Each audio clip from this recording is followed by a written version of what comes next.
actually hurt your neck. It's a lot of car, isn't it? It's good. Yeah.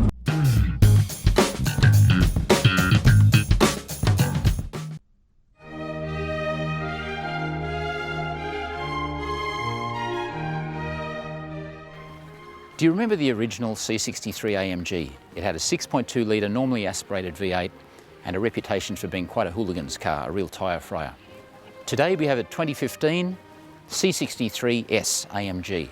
No longer a normally aspirated V8, it's a 4 litre V8 twin turbo. Let's get Mark behind the wheel and we'll see what it's like. So engine's in sport mode, suspension's in sport plus mode of its three settings, exhaust noisy mode. Transmission we want manual, race, sport plus, and sport plus, ESP sport.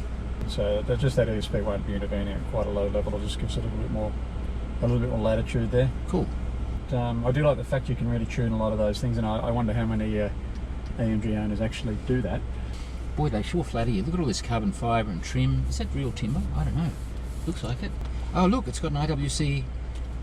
It's not a clock, they call it a timepiece. In fact, you're wearing one. Correct, yep, there we are. Man. How's that? You're better off than I thought you were. Not really, no. They start at $7.5 grand, but that's pretty posh. I mean, well, they've had a link with in a Mercedes Formula 1 team for many years now. You still see it on the mirrors there, and Lewis Hamilton is not seen without his IWC watch.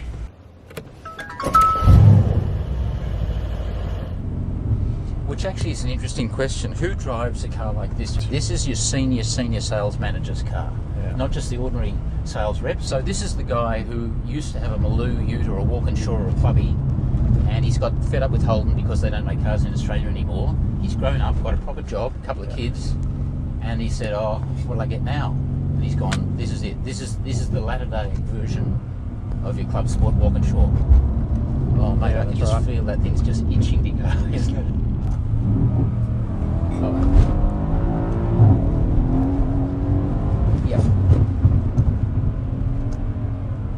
Yep.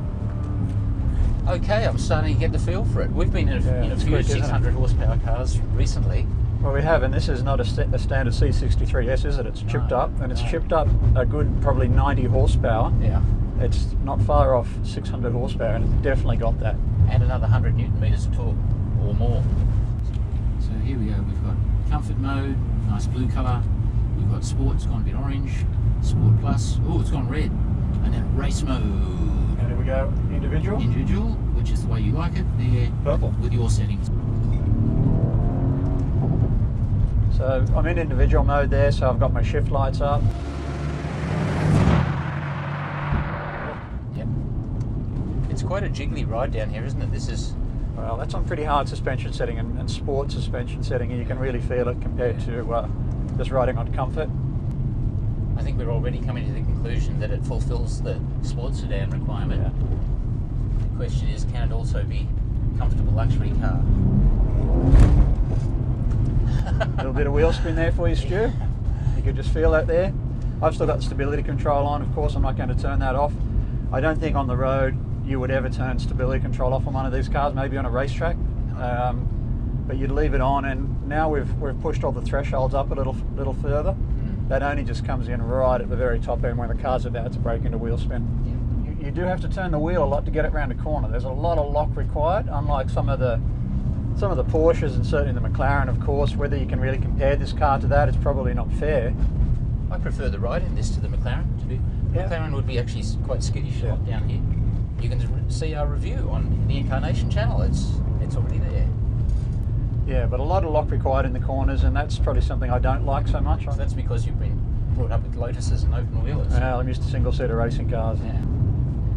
I guess I have memories of the very, very early AMG cars, the early E55, C36, C43s, which were real genuine AMG cars and very rare. You just didn't see many of them, and I was fortunate enough to have an E55, which belonged to one of my sponsors back in 99, 2000, and kind of fell in love with that car. But since then, you just see a few too many of them on the road, on a lot of hatchbacks, a lot of SUVs, and they've lost a little bit of that purity, but you know, I really do enjoy this car.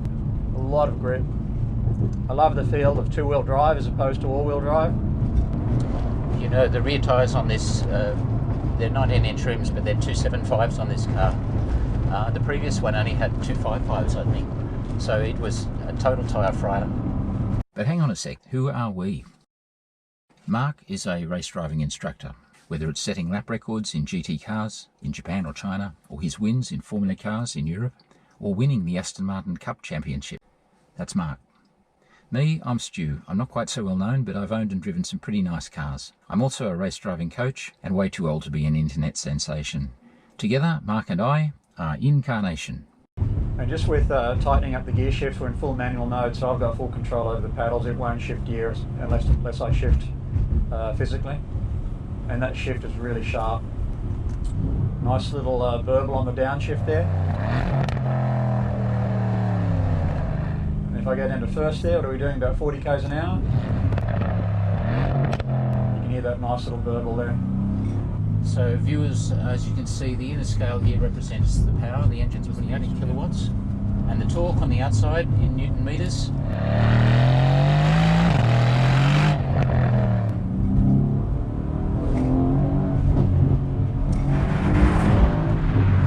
It doesn't feel like a turbo car.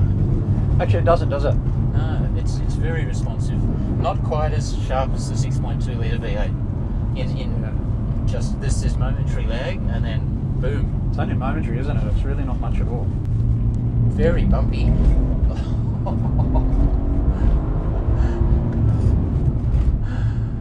Oh, jeez. Gets your attention, doesn't it, Stu? Yeah, this road is too bumpy. Even in comfort mode up here. We might soften the shocks off on the way back. Ergonomics are great. The seats are good. Seats are great. I just find the steering slightly vague, and it just feels a little disconnected from the road for my liking.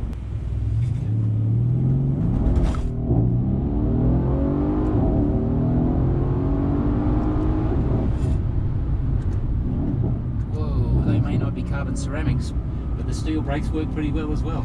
They stop really well. At this level of car, a carbon ceramic is probably a little bit overdone, although they are an option. The steel is fine, you know. That's more than adequate, unless maybe you're driving on a track regularly. But certainly from a road car, the steel's more than enough. So hats off to our good mate Marco Baumgartner. He's done a good job with this engine, He hasn't he? has. So Marco, if you're watching, thank you very much. Nice motor. I think it's a real AMG. Okay. But is it a real Mercedes? Have they lost the luxury floating Grand Tourer comfortable stuff? It does feel like a race car, but can I go back to comfort mode for a put it back second? into comfort mode, and it's you work through the very complicated system there, Stu, while I'm driving. Comfort engine, comfort shocks, comfort gear changes, quieter exhaust, ESP maximum. And I can still pull the paddle shift down there. I can override that. Just get your hands off it. Just drive it like Grandpa. Come on. It doesn't do that nice little blip on the throttle, does it? I like that when you shift down. Yeah, no blip, comfortable. Even in comfort, you've got to wait for that to kick down. There's a little bit of a delay on the transmission. It's not quite as fast as you'd like, but it is in comfort mode. Now, the observant of you will have noticed that the grille on this car is the vertical grille that only came out in 2019. This is actually a 2015 car with that grille added on. The very latest ones have further upgrades to the software with a whole driver dynamics mode and even more configuration and 9 degrees of traction control adjustment, and you can say your basic, pro, advanced or master race, you know, apparently. Master race? Yeah, there's a poor choice of words there. Okay, I switched it back to Mark mode. That's more like it, isn't it? Woohoo! Oh, gee. Okay.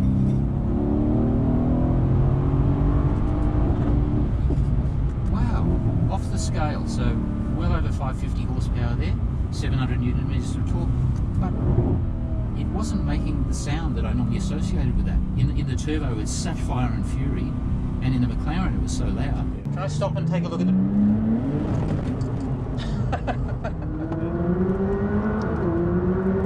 So here's the specs. It's a 4 litre twin turbo. There are 2 turbos, single scroll turbos sitting in the V of the motor on top of the motor. Quite a hot area just there, and they pull about 1.2 bar, 17 psi boost.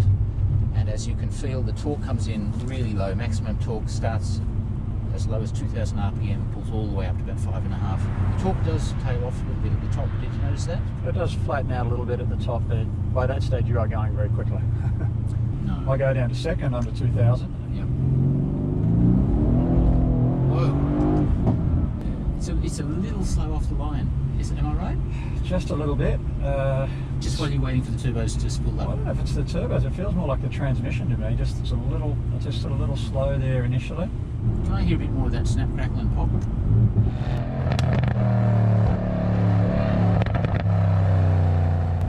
It's got windows and everything. That really went.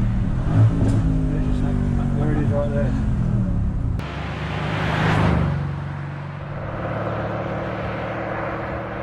Now this road is pretty bumpy. Yeah, it's certainly very rough. Where do we go? We're going to comfort this. There we go, comfort mode. Yeah.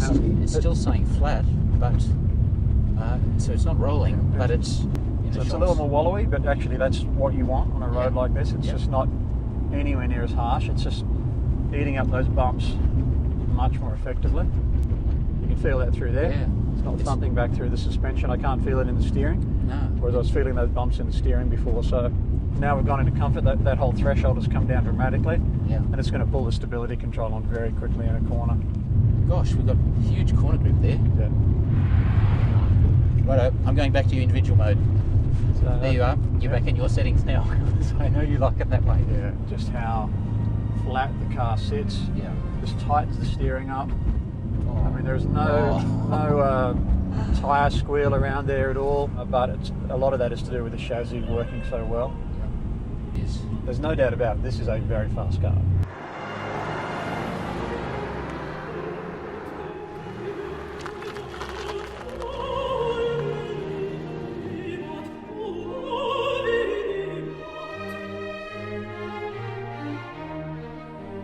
Check that reversing camera. Look, do you know when you put it in reverse, it launched a little mini drone out the boot. It's flying 30 metres above us, and that's the picture it's taking. Did you see that? Impressive, isn't it? Yeah. That's technology's. That's very clever. There's so much accuracy there. Can't believe it's that good. Do you know this car's got reverse auto parking? You can just press the OK button and it'll reverse park for you. Yep.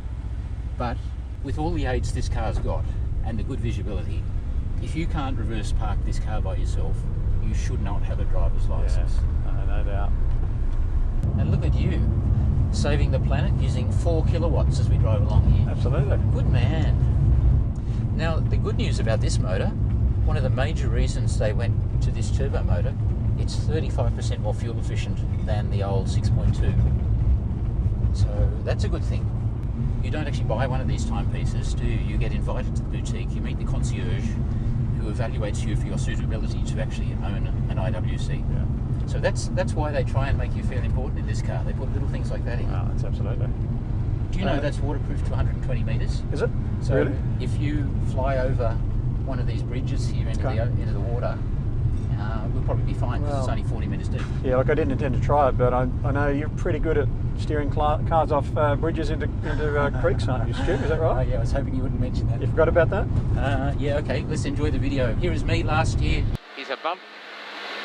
Yep, 8 left. Whoa, easy. Round we go. Oh shit. Oh shit. Oh.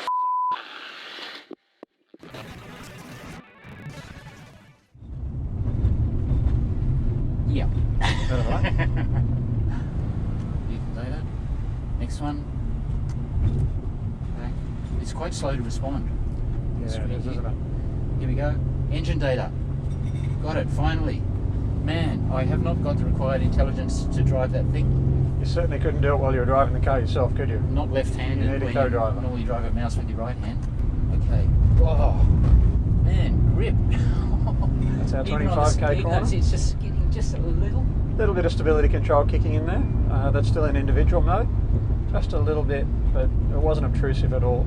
I tell you what, I really like the way the car responds to throttle in the corners, Stu. As you turn in, you lift off, you can feel the weight come back on the front. It turns in beautifully. So that lift off weight transfer to the front on turning is really nice when you're in individual mode. Now we've got a smoother bit of road. Oh, 700 Newton meters. Man, and it was only revving 4.5, 5 there or something like that. Yeah, very good traction out of the rear. Those rear tyres, they're working really well. Turbo Porsche the other day had the advantage of 4-wheel drive, and it would be be gripping, where this one is struggling a little. Yeah. What don't we like about this car, Mark? Things we don't like. The fake exhaust tips, they're not worthy. It's a little bit cheesy, isn't it? And Yeah. just there's a few Mercedes things that I don't particularly like, but Mercedes people love them. But the gears up here Yeah. on the good old indicator stalk or the wiper stalk on any other car. Yeah. Seat heaters are great, but in Australia, seat cooling is more important. All right.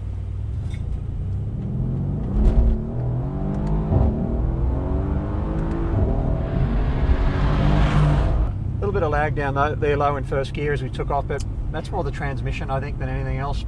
There's very little lag with the engine. It really spins up very, very quickly. I feel intensely superior to all the other plebs in their ordinary road vehicles now. It's making me smug and insufferable, this car. Even more so, Stu. Ooh, that was harsh. But it is a real driver's car, there's no doubt about it. AMG do an amazing job, don't they? And we just recently drove the AMG SLS Black. Now we know that's a completely re-engineered car and nothing like any kind of road car. It's just out there on a whole nother level. This is a C-Class Mercedes, it's a basic road car. It's a taxi. AMG have taken it and done an amazing job with it. They've turned it into something really special, and it's impressed me more than I thought it would today. I've driven these on a racetrack a bit before, every now and again. This one, as we know, is modified. It's chipped up, so it's got a little more power, and you can really feel it. It's got every bit of those 600 horsepower under the bonnet. Okay, so performance score. Out of 5, you'd have to go at 4.7. We've been there before with some of the other cars. I think you're right. Yeah, it's good. Yep. It's right up there. What about price-wise is an interesting one.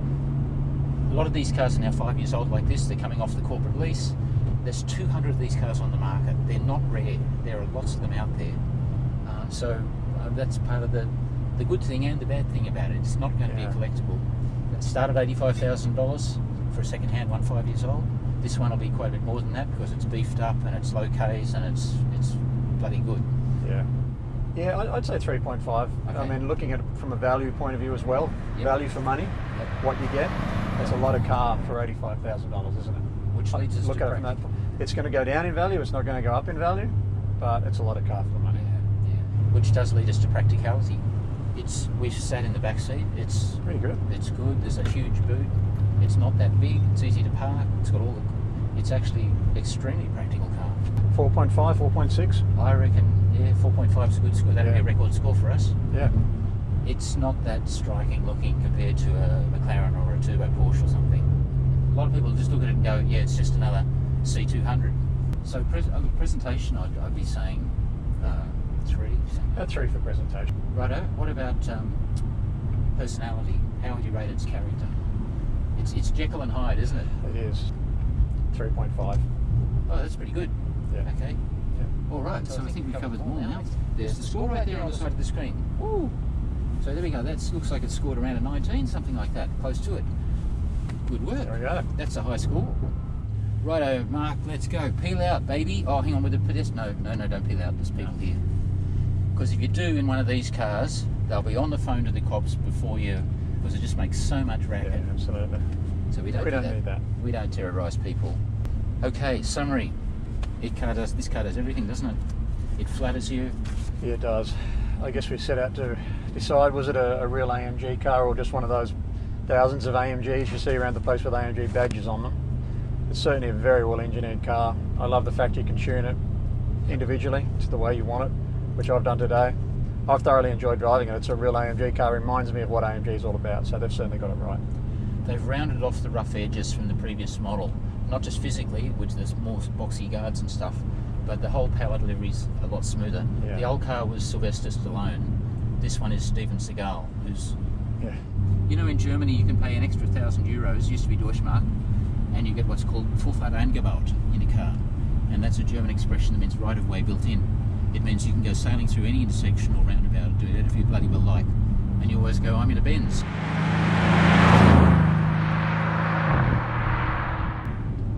Coming up, Porsche GT3. Aston Martin Vantage V12 Vantage. Can I drive that one? You can drive that one.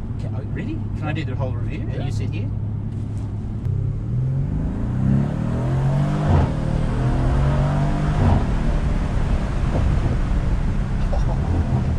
float your boat? That floats my boat.